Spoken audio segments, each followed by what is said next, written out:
Hello. तो भाई आज है 24 तारीख और कल है 25 तारीख। बोले तो होली है कल। और सबको मेरी तरफ से हैप्पी होली। और आज परसेंटेज का कुछ क्वेश्चन देख लेते हैं, ठीक है। और उसके बाद फिर डेविएशन और वेटेड एवरेज के बारे में देखेंगे कि कैसे क्या बनता है, ठीक है। तो दो क्वेश्चन छूट गया था। चुनाव वाला, जो चुनाव वाला बहुत क्वेश्चन आता है चुनाव पे, तो देख लेते हैं। तो आज का पहला क्वेश्चन है, दो उम्मीदवार के बीच एक चुनाव में 12% मतदाताओं ने वोट नहीं डाला। विजेता ने कुल मतों का 68% प्राप्त करके प्रतियोगी को 2880 मतों से हराया। चुनाव में मतदान करने वाले मतदाताओं की कुल संख्या कितनी थी? ठीक है, तो बनाते हैं इसे। तो क्वेश्चन बोला है कि दो उम्मीदवार के बीच एक चुनाव में 12% मतदाताओं ने क्या किया, वोट नहीं डाला। ठीक है, तो विजेता के कुल मतों का 68% प्राप्त हुआ। जो जीत गया उसको क्या मिला, 38% प्राप्त हुआ उसको। ठीक है, टोटल वोट का। ठीक है, तो क्या अब क्या हुआ कि प्रतियोगी जो मतलब हार गया उसको कितना हारा, तो 2880 वोट से हारा वो। ठीक है, तो चुनाव मतदाता करने वाले मतदाताओं की कुल संख्या कितनी थी, मतलब नहीं पता है तो 100 मान लेते हैं। ठीक है, कितना, 100%। ठीक है, तो 100% बोले तो 100 यूनिट, यूनिट में कितना, 100 यूनिट डाला था वोट टोटल। ठीक है, टोटल कितना, 100। ठीक है, 100 डाला था। इसमें से क्या हुआ कि 12% वोट नहीं डाला गया है। ठीक है, मतदाताओं ने क्या किया, 12% वोट नहीं डाला। बोला भाई इसको नहीं डालेंगे वोट। 12% मतदाताओं ने वोट नहीं डाला, मन किया नहीं डालने का मन किया, तो 12% मतदाताओं ने क्या किया, नहीं डाला। तो इसका 12% घटा देंगे तो बचे कितना, 88%। 88 बचेगा ना। ठीक है, ये हो गया क्या कि डाले गए वोट, कि ये डाले गए वोट, ये हो गया कितना, डाले गए वोट। ठीक है, डाले गए वोट इतना हो गया। अब इसमें से क्या हुआ है कि ये तो, इसमें से क्या हुआ है कि बोला है कि 68%, मतलब कि विजेता विजेता जो है ना, जो जीता, उसको क्या हुआ है कि विजेता को कुल मतों का, कुल तो मेरा 100% है ना, कुल तो मेरा 100% है, तो वही बोला है कि विजेता को कुल मतों का 68% मिला है। तो 100 का 68% कितना होगा, तो 68%। ठीक है, तो 68%। अब बचा कितना, तो अब बचा इसका, यह 88 में से 68 इसको दे दिए तो अब बचा 20। ठीक है, तो 20 ये, अब 68 और 20 ये मिल के कितना हो गया, 88। ठीक है। ठीक है, तो 68% क्या हुआ कि जो जीता उसको कितना मिला, 68%। ये तो जीत गया ना भाई। ठीक है, और ये तो हार गया क्योंकि इसको 20% मिला है। ठीक है, तो कम कितना मिला है इससे, जो जीता उससे कितना कम मिला है, तो 68 में से 20% घटाएंगे तो कितना मिला है इसको, 48% कम मिला। 48 वोट कम मिला, ये यूनिट में कम मिला है। ठीक है, तो और नंबर में कितना कम मिला है, तो 2880 का वोट कम मिला है। कितना मिला, 2880 वोट कम मिला है। ठीक है, तो ये कितना गुना हो गया, तो ये 48 के 6 के पाड़ हम काटेंगे तो ये 60 गुना। ठीक है, मेरा टोटल वोट कितना हो जाएगा, तो ये 100 है ना, तो 100 से 60 गुना कर देंगे तो मेरा कितना हो जाएगा, 100 को 60 से गुना कर देंगे तो मेरा कितना हो जाएगा, 6000 टोटल वोट आ गया। कितना, 6000। कितना वोट आ गया, 6000। ठीक है। तो अगला क्वेश्चन है कि चुनाव में 11 सही 1/9% मतदाताओं ने अपना वोट नहीं डाला। इसमें चुनाव पार्टी ए को पार्टी बी की तुलना में 18% अधिक वोट मिले। यदि पार्टी ए को 23,600 वोट मिलते हैं तो मतदाता सूची में कुल मतदाता ज्ञात करें, ठीक है। तो भाई देखे कि पूरा हम लोग को निकालना है क्या है, घूम फिर के, कि मतदाता कितना, मतदान मतलब वोट कितना टोटल डाला गया है, तो वो निकालना है। ठीक है, तो पूरा टोटल नंबर ऑफ वोट कितना है, तो मान लेते हैं टोटल नंबर ऑफ वोट कितना, N. Total number of vote कितना, एन है। ठीक है, अब उसमें से क्या हुआ है कि 11 सही 1/9 का वोट मतलब नहीं डाला गया है। नहीं डाला, 11 सही 1/9 का वैल्यू होता है 1/9। तो 1/9 अगर नहीं डाला गया तो 8/9 डाला गया होगा ना भाई। पूरा पूरी अगर 9 है तो उसमें से एक नहीं डाला गया है, तो 8 तो डाला गया होगा, 8। तो इसमें से 8 डाला गया है। ठीक है, कितना डाला गया, 8/9 डाला गया है। ठीक है, अब क्या हुआ है कि ए को पार्टी बी से क्या हुआ है कि 18% अधिक मिला है। ठीक है, अगर मान लेते हैं कि दोनों को तो मिला के वोट तो पूरा 100% मिला होगा ना, दोनों को मिला के, हाँ, पूरा पार्टी को तो 100% वोट मिला होगा। मान लेते ए और बी को टोटल तो 100% वोट मिला होगा। ठीक है। अब क्या हुआ है कि पार्टी ए को क्या हुआ, पार्टी बी से 18% अधिक मिला। तो 18% अधिक मिला है तो मतलब कि ये कह सकते हैं कि दोनों का डिफरेंस है 18%। तो दोनों का डिफरेंस क्या होता है, ए माइनस बी बराबर 18, ये कह सकते हैं। ठीक है। अब क्या हुआ कि हमको ए के बारे में जानकारी दिया, जिसके बारे में जानकारी देगा उसी का निकालेंगे। तो ए के बारे में जानकारी, ए के बारे में निकालना है तो क्या करते हैं, ये दोनों को जोड़ के और आधा कर देंगे तो ए का निकल जाएगा। तो जैसे ये दो, अगर ए का निकालना हो तो ये दोनों को जोड़ के आधा कर देंगे तो ए का निकल जाएगा। ठीक है।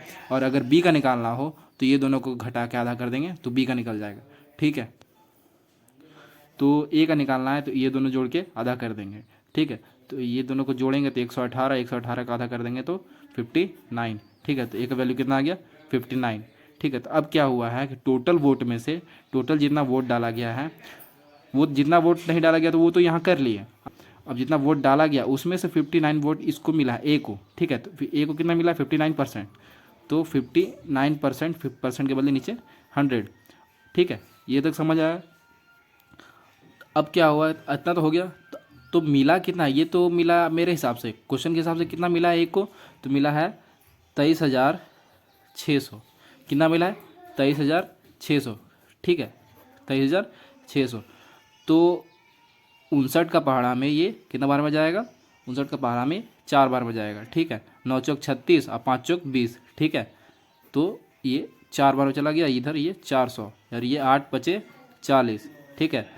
और 9 पचे 45 हो गया। और ये और एक जीरो 50 और ये एक 2 जीरो, तो कितना हो गया 45,000। टोटल वोट कितना था, टोटल नंबर ऑफ वोट कितना था, तो 45,000। टोटल नंबर ऑफ वोट कितना था, तो 45,000। ये मेरा आंसर। ठीक है। तो अगला क्वेश्चन देखते हैं। तो भाई अब से देख लेते हैं डेविएशन मेथड। ठीक है। तो अब से हम लोग को डेविएशन मेथड शुरू होता है। ठीक है। तो इस क्वेश्चन से डेविएशन मेथड हम लोग बनाएंगे, तो देखते हैं। और 2 क्वेश्चन हो जाने के बाद लास्ट क्वेश्चन हम लोग का वेटेड एवरेज पे रहेगा। ठीक है। तो देखते हैं पहले डेविएशन। तो हम लोग का डेविएशन का पहला क्वेश्चन है कि एक व्यक्ति की मासिक आय 87,000 तथा मासिक खर्च 50,000 रुपया है। यदि अगले वर्ष उसकी आय 33% बढ़ जाती है तथा खर्च 18% बढ़ जाता है तो बचत में कितना प्रतिशत की वृद्धि होगी। एक व्यक्ति का मासिक आय 87,500 तथा मासिक खर्च 50,000 रुपया है। ठीक है। यदि उसके अगले वर्ष उसकी आय 35% बढ़ जाती है तथा खर्च 18% बढ़ जाता है तो बचत में कितना का वृद्धि होगा। ठीक है। तो क्या क्या दिया हुआ है, एक्सपेंडिचर और सेविंग का रेशियो ले लेते हैं। ठीक है। जैसे यहाँ बोला है कि क्वेश्चन में ही बोला है कि मासिक आय कितना है, तो 87,500 है तथा मासिक खर्च कितना है, तो 50,000 है। 87,500 और क्या चीज़ है, 50,000। इसका 87,500 उसका इनकम है और 50,000 क्या है, 50,000 क्या है उसका, तो खर्च है। ठीक है। तो ये दो जीरो से ये 2 जीरो ख़त्म। ठीक है। अब क्या करते हैं,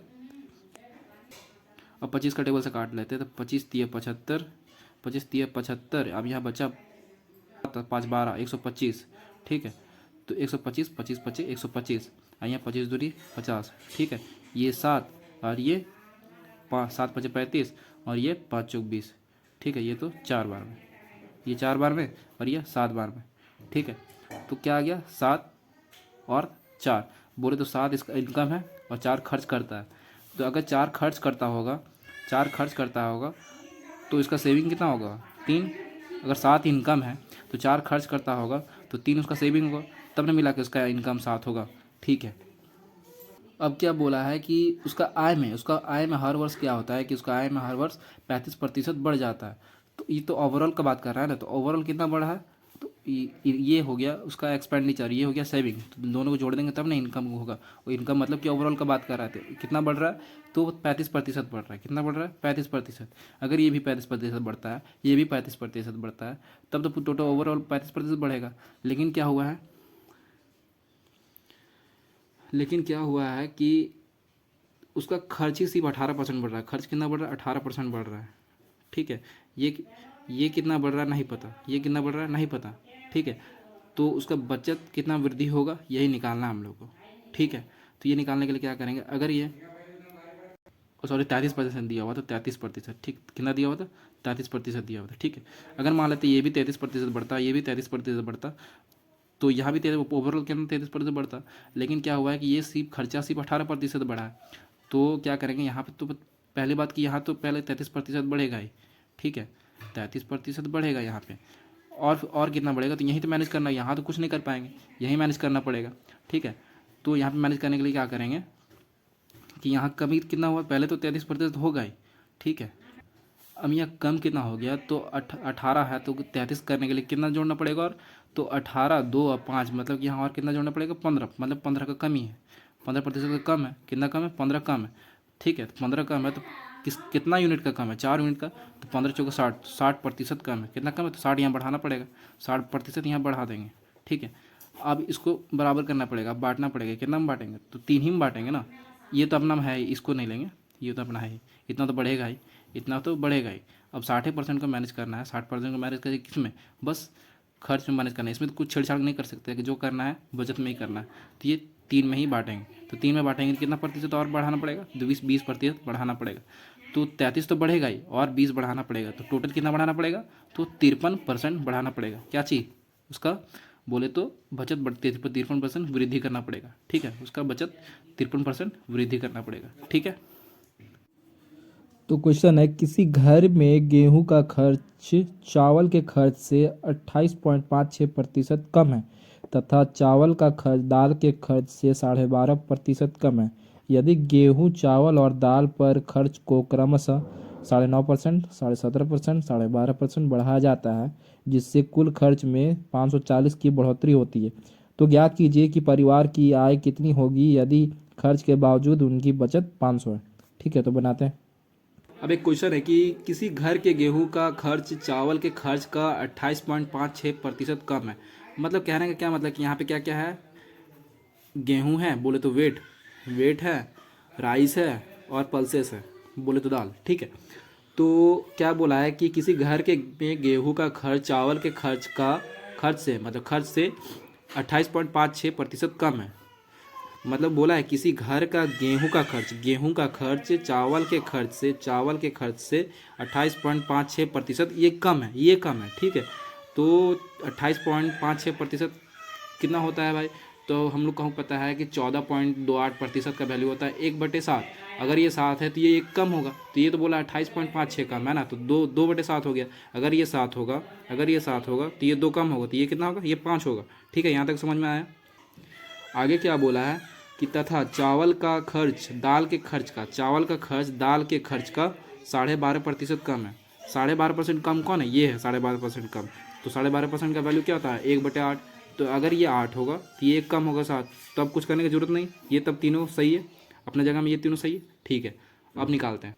तो अब क्या बोला है कि क्या हुआ है कि यदि गेहूं, चावल और दाल का खर्च को क्रमशः 9.5%, 9.5%, 17%, 12.5% बढ़ाया गया, ठीक है, बढ़ाया गया, तो जिससे कुल खर्च पर कितना 540 रुपये का बढ़ोतरी होती है। तो ज्ञात कीजिए कि परिवार का आय में कितने होगी यदि खर्च का बावजूद भी उसका बचत कितना 500 रुपया है, ठीक है। तो यहाँ पर टोटल उसका आय इनकम निकालने के लिए हमको क्या चाहिए, तो हम लोग को बस क्या क्या दिया हुआ है, खर्च दिया हुआ है और बचत दिया हुआ है कितना कि 500 रुपया, 500 रुपये बस एक ही, मतलब कि हम लोग को दिया हुआ है गिवन कि 500 रुपया, बस रुपया में क्या चीज़ दिया हुआ है, बचत ही दिया हुआ है 500 रुपया, कि हम लोग को बचत कितना हो रहा है 500 रुपया, और खर्च कितना है तो ये सब यूनिट में दिया हुआ, फ्रैक्शन में दिया हुआ, ठीक है। तो यहाँ से निकाल लेंगे हम लोग, ठीक है। तो करते हैं। तो क्या हुआ है कि गेहूँ का कितना बढ़ गया है, तो 9.5% बढ़ा है, ठीक है, 9.5% बढ़ा है। चावल का कितना बढ़ा है, तो 17.5% बढ़ा है, ठीक है। और दाल का कितना बढ़ा है, तो 12.5% बढ़ा है, ठीक है। तो ओवरऑल कितना बढ़ा है, तो मान लेते हैं ओवरऑल भाई 9.5% बढ़ा है, ठीक है। मान लेते हैं कि ये इसका मान लेते हैं कि 9.5% बढ़ा है लगभग, कि यहाँ पे क्या माना जाता है, लगभग माना जाता है कि 9.5% बढ़ा है, ठीक है। अगर ये भी 9.5% बढ़ा होता, ये भी 9.5% बढ़ा होता, ये भी 9.5% बढ़ा होता, तो ओवरऑल कितना बढ़ता, 9.5% बढ़ता। लेकिन भाई ये ज़्यादा बढ़ा हुआ है ना, 9.5% कितना ज़्यादा बढ़ा, 17.5% बढ़ ले तो 8% ज़्यादा बढ़ा हुआ है, कितना बढ़ा हुआ है 8%, ये 8% ज़्यादा बढ़ा हुआ है ये। तो यहाँ कितना बढ़ा हुआ है कि यहाँ तो 9.5 बढ़ना था, लेकिन ये बढ़ा हुआ है कितना 12.5, मतलब कितना बढ़ा हुआ है कि यहाँ पे 3% ज़्यादा बढ़ा हुआ है। कितना बढ़ा हुआ है 3% ज़्यादा बढ़ा हुआ है। ठीक है, तो ये सबको मैनेज करना पड़ेगा। तो मैनेज कैसे करेंगे, टोटल कितना बढ़ा हुआ तो वो कैसे निकालेंगे, तो यहाँ पे प्लस, ठीक है, तो ये तो कुछ नहीं है, तो ये इसको मल्टीप्लाई करेंगे, सिंपल से इसको मल्टीप्लाई, 8 से 56 कितना 56 हो गया। ठीक है, 56% प्लस ये 8 24, तो 24%। ठीक है, बोला तो सब में मैनेज करना है ना, काहे कि देखो 8 7 15 15 5 20, 5 पूरा सारा यूनिट बराबर करना है ना, सारा यूनिट बराबर करना है, तो यहाँ पे नीचे 20 आ जाएगा। अगर बस पार्टिकुलरली बोलता है कि बस राइस और पल्सेस का भी बस इसमें यही दोनों में मैनेज करना है, यही दोनों में करना है यहाँ पे, तो यहाँ पे कितना हो जाता है 8 7 15 हो जाता है। लेकिन बोला है कि ओवरऑल बोला है, तो ये सबको ले लेंगे, सबको यूनिट पे यहाँ पे नीचे 20 लिख देंगे। ठीक है, ठीक है। अब क्या करेंगे, ये दोनों को जोड़ेंगे, तो ये कितना हो गया 5 2 7, 7 और 1 8, 8 हो गया, तो ये 80% हो गया। ये काटेंगे तो कितना आ गया 4%, तो ये ओवरऑल कितना आ जाएगा 13%, बोले तो 13.5% आ गया, 13.5%। ठीक है, प्रतिशत में कितना आया 13.5%, लेकिन मेरा पैसा में कितना दिया हुआ है, मेरा परसेंट में तो आ गया 13.5%, लेकिन पैसा में कितना दिया हुआ 540। ठीक है, वहाँ पे दिया हुआ है ना कि जैसे कि कुल खर्च में कितना 540 का बढ़ोतरी हो गया, और परसेंटेज में कितना बढ़ोतरी हुआ, तो 113% का बढ़ोतरी हुआ, और यहाँ पैसा में कितना बढ़ोतरी हुआ 540 का। ठीक है, तो यहाँ पे 100% का वैल्यू निकाल लेते हैं पहले। 100% का वैल्यू निकालेगा तो यहाँ से क्या आ जाएगा, खर्च आ जाएगा। ठीक है, तो 100% का वैल्यू निकालते हैं यहाँ से, तो ये जीरो हटाएगा तो ये यहाँ जीरो। ठीक है, और ये 13 चौक 52 है, 5 चौक 20 हो जाएगा, तो 540, तो ये 4 बार सीधा सीधी दिख रहा है कट रहा है। ठीक है, तो कट रहा है, तो 1% का वैल्यू आ गया 40, 1% का वैल्यू कितना आ गया 40।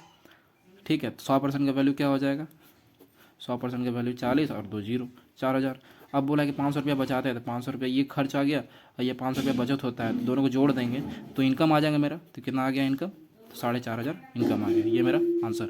ठीक है, तो भाई आज हम लोग का ये लास्ट क्वेश्चन है और ये है वेटेड एवरेज पे बनाया है। तो भाई पहला क्लास में बताया था कि डेविएशन और वेटेड एवरेज के बारे में, तो भाई दोनों अलग नहीं है, ठीक है, दोनों एक ही है, बट डिफरेंस इतना ही है कि भाई डेविएशन में क्या होता है कि उसमें एक अप्रॉक्स मान लेते हैं कि भाई अगर ये इतना बढ़ेगा तो ये भी इतना बढ़ेगा, अगर ये भी इतना बढ़ेगा तो लगभग ओवरऑल इतना बढ़ेगा। ठीक है, और वो ऐसे ऐसे करके कर लेते हैं। ठीक है, और वेटेड एवरेज में क्या होता है कि सिंपल सा ऊपर नीचे मल्टीप्लाई कर लेते हैं और मल्टीप्लाई करके बांट देते हैं, बस ज़्यादा डिफरेंस है नहीं। ठीक है, तो वैसी टाइप पे वेटेज एवरेज पे ये क्वेश्चन बनाएंगे तो ऐसे समझ में आ जाएगा। ठीक है, तो बनाते हैं। ऐसे क्वेश्चन है कि गीता की बचत उसके व्यय के 28% के बराबर है, यदि उसके व्यय में 17.4% की वृद्धि होती है तो बचत में 5% की कमी होती है, तो उसकी आय में कितने प्रतिशत की वृद्धि होती है। ठीक है, तो बनाते हैं इसे क्वेश्चन। तो क्वेश्चन है गीता की बचत उसके व्यय के 28% के बराबर है। बोले गीता का बचत, बचत बोले तो सेविंग, और उसका व्यय, व्यय एक्सपेंडिचर। ठीक है, तो बोला है कि गीता का बचत, गीता का जो बचत है उसके व्यय मतलब खर्च का 28% के बराबर है। ठीक है, 28% बोले तो 4% बोले तो 1/25, और 28% बोले तो 7/25। अगर वो 25 है, अगर एक्सपेंडिचर अगर 25 है तो ये 28% है, बोले तो ये 7 होगा। ठीक है, ये समझ में आ गया। ठीक, अब क्या बोला, यदि उसके व्यय में क्या हुआ 17.4% की वृद्धि होती है, यदि उसके व्यय में 17.4% की वृद्धि होती है, इसका व्यय में कितना प्रतिशत की वृद्धि हुई, तो 17.4% का वृद्धि हुआ, और उसके बचत में 5% का कमी हो गया, तो इसका कितना प्रतिशत कमी हो गया 5% का, तो उसकी आय में कितनी प्रतिशत की वृद्धि होगी। तो आय मतलब ओवरऑल का बात कर रहा है ना, इनकम प्लस सेविंग, मतलब क्या बोलते हैं एक्सपेंडिचर प्लस सेविंग जोड़ेंगे तो इनकम आएगा, इनकम बोले तो ओवरऑल। ठीक है, तो ओवरऑल कैसे होगा, तो ओवरऑल करेंगे तो ये दोनों को पहले गुना करना पड़ता है, क्या करना पड़ता है, ये दोनों को मल्टीप्लाई करना पड़ता है, ये दोनों को मल्टीप्लाई करेंगे तो कितना आ जाएगा 435%। ठीक है, 435%, और ये माइनस में है तो माइनस में आएगा, तो ये 7×5, ये गुना करेंगे 7×5 35%। ठीक है, अब क्या करना है, ओवरऑल करना है, तो ये दोनों में बांटेंगे, कितना बांटेंगे, ये दोनों में, तो 25 7 32, तो ये दोनों 32 में बटाएगा। ठीक है, तो 32 में बटाएगा तो ये कितना हो जाएगा, 32 में बांटेंगे तो ये कितना हो जाएगा, ये जो घटाएंगे तो ये 400 हो जाएगा, 400%, और नीचे 32। ठीक है, अब इसको काट लेते हैं, 4 का टेबल से काटते हैं तो ये 100 हो जाएगा, 4 का टेबल से काटेंगे 100 हो जाएगा, ये 4 का टेबल से काटेंगे तो 8 आएगा। तो टोटल यहाँ पे आ कितना गया 100% बाई 8। तो ये कितना, इसका ये वैल्यू किसका होता है, तो 12.5% का वैल्यू होता है। तो ये मेरा आंसर होगा। तो क्या करना पड़ेगा, तो उसका टोटल उसके आय में कितना प्रतिशत का वृद्धि होगा, तो 12.5% का वृद्धि होगा। यही मेरा आंसर। ठीक है।